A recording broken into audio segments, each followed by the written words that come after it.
Yeah, okay, so definitely the title was taken from What Culture, but I won't be using this as often because technically it's still a review. Anyways, but forget that for a moment. The episode was insane. It was beyond my expectation and has given me life to the Rick and Morty franchise once again. Not only did they set their shit up, they established it too, all in one episode. Not that I had very little life in the franchise, it's just that it was lacking some interesting stories. Anyways, I'm pretty sure most of you have seen the episode already, so I'll do a quick recap. Basically, this is Tales from the Citadel, where stories from the reconstruction of the Citadel begins and a new president will be made. In here, the story Rick versus Morty is very active, and basically, if you are a Rick, you are smart, and if you are Morty, you are dumb. So this had many stories all in one. There was a parody of Willy Wonka and the Chocolate Factory, The Wire, Stand By Me, some parodies of real life people, and a lot more. The main ones though, I would say, were the Wonka one, The Wire, and Stand By Me. What all connected though was the theme of inequality or discrimination. Some Ricks get treated like shit and don't get what they deserve, some Mortys are hectic like the minds of Ricks, and of course the inequality between the ratio of Ricks and Mortys. The main plot, I would say though, would be a Morty running in a race full of Ricks, with his chances being slim to none. His speech, however, touched the hearts of many, and he created an empowerment against the higher ups. He ended up winning and started implementing his actions for power, order, politics, and brotherhood. And you may be thinking to yourself, didn't I hear this song playing in the background before? And once those vocals hit, that's the moment you realize the Citadel is now run by evil Morty. Oh my God! Okay, it's happening. Everybody stay calm. What's the procedure, everyone? What's the procedure? Stay calm! Wait. Everybody calm down! So there it was, the biggest fucking reveal for Rick and Morty. I am beyond shock right now and just feel so overwhelmed to see the return of evil Morty again. I mean, when did we ever see a season 1 character again? Actually, Ethan. But still, evil Morty making his anticipated return to the show has created a lot of buzz. I will admit season 3's first half was lacking and it didn't really live up to hype for me. The only plot I saw was going for the divorce plot, but even that didn't seem too well. Also, still a mystery is the whereabouts of Tammy and Phoenix person. But then season 3's second half takes the biggest turn of events and gives us what I think is the most demanding character, evil Morty. This episode was unreal, insane, definitely something on par with shows like Game of Thrones or The Walking Dead. What this felt like was a continuation story, and we usually get this from shows like Game of Thrones or Walking Dead, and very rarely from cartoons, or maybe I'm just missing out on shows, but still, this gave me the same feeling of a big reveal from the live action shows. Now to review the episode just a bit before we get into the predictions and or developing theories, because I guarantee you this week will be filled with evil Morty theories. Anyways, this episode definitely delivered a bang to the series. It created great momentum for a character and the build up to an anticipating reveal was a satisfying one. We haven't seen evil Morty for a complete season, and we all thought he would be making a big return since he did play a good part in a storyline built to show discrimination. And this discrimination between Ricks and Mortys continue, and we just needed to see more of evil Morty and what his plans could have been. Okay, so I did use the word discrimination a lot, and looking back at it, I don't think it's the right word to fit it. I just feel like they get mistreated is the right word for it, not discrimination. So replace the word discrimination, because I feel like discrimination is a I feel like it's a strong word that shouldn't be in there, because it's not. It doesn't really fit the discrimination profile for me. So I think so. Looking back at it, I think we should just put like mistreated or something like that. All right, thanks.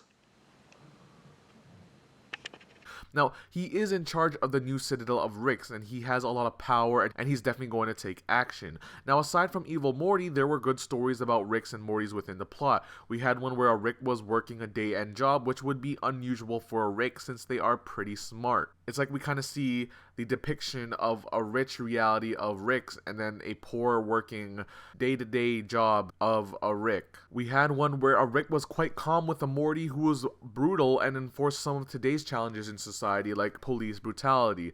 Then the long hood dream of a Morty who just wanted to be on par and was tired of living a life full of Ricks. These stories carried the common theme of stress, discrimination, inequality, like evil Morty's speech. Like I mentioned before, these were stories from most of the people in the Citadel society, and with Evil Morty's speech, it catered to those who felt mistreated, which helped him win the presidential race. This episode blew my mind, and I thought it was going to be another Rick and Morty adventure in Atlantis, but they swerve you with a curveball on this one. Also, shout out to Morty getting that mermaid pussy. Now with the review aside, I do want to look into the future of this plot. We definitely know the Citadel is back in place. The Galactic Federation is still partially operating, and Rick and Morty, well, our Rick and Morty are still dealing with the divorce arc. But this questions me, with the Federation and Citadel back up again, will our Rick have to destroy the two again?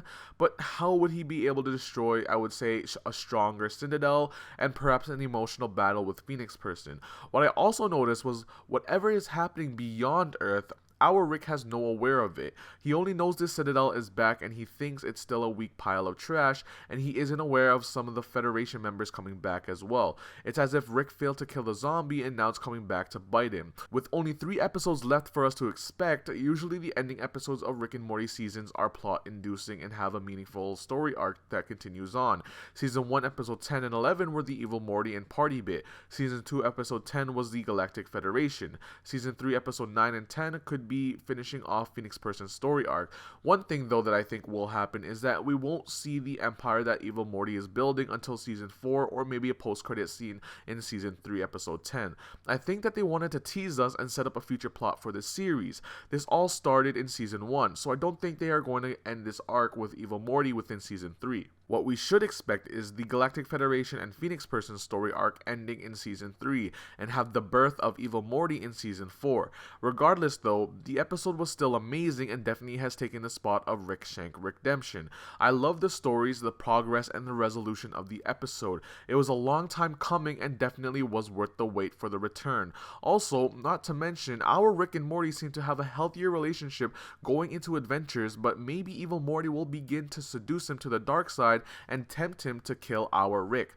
Evil Morty's past does continue to be a mystery for now, but his future is set on for an empire. Thanks for listening to this review. I don't have friends to share my excitement for this episode, so I'm glad YouTube was my outlet. It is definitely amazing to release my excitement for this episode, and now it's your turn. Let me know in the comments down below for your opinion and review on this episode. Was it a buzz? Was it amazing? Let me and others know and express yourself. If you want to support the channel even more, I do have a Patreon where you can join a very secret Discord server, get early access to videos, behind the scene updates, as well as being a producer of the video. If you also want some cool merchandise, take a look at my Redbubble page.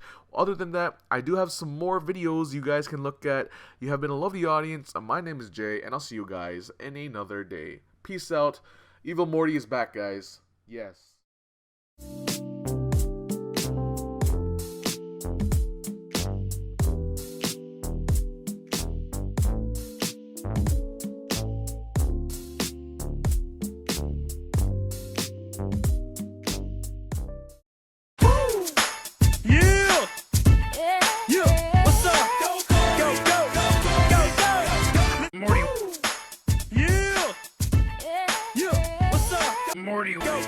Morty. Listen up. Here we go. I knew it. I'm Poppy. I'm Poppy. I'm Pickle Rick. Unless he takes the money. My name is Jeff. We've been running the Citadel since before the council, and you'll find that we're still running it now. Try me, bitch. I thought I was left-handed, Morty. Then you should use your left hand to eat more vegetables.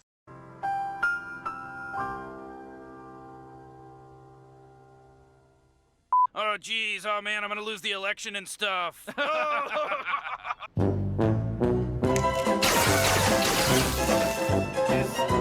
enough off the top? I don't know. Where Ricks work for a fraction of their boss's salary, even though they're identical and have the same IQ. The Citadel's problem isn't homeless Mortys or outraged Ricks.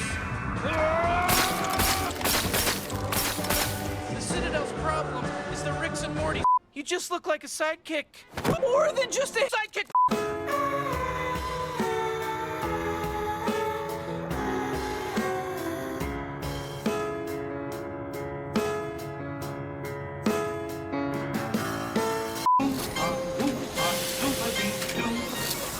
a perfect puzzle for you. Oompa, loompa, doopa-dee-dee. If you are wise, you'll listen to me. What do you get when you guzzle down sweets? Look at this dude. Wait till you see the. No, no, no, no.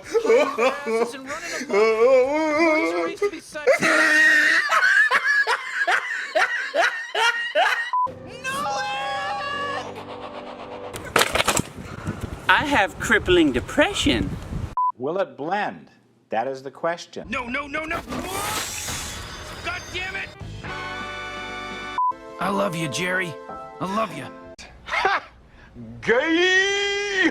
Hey, did you end up getting a new job? Yeah, I did. Assassinating you! Oh, fuck. I can't believe you've done this. Now is the time for action. This is ground control to Major Tom.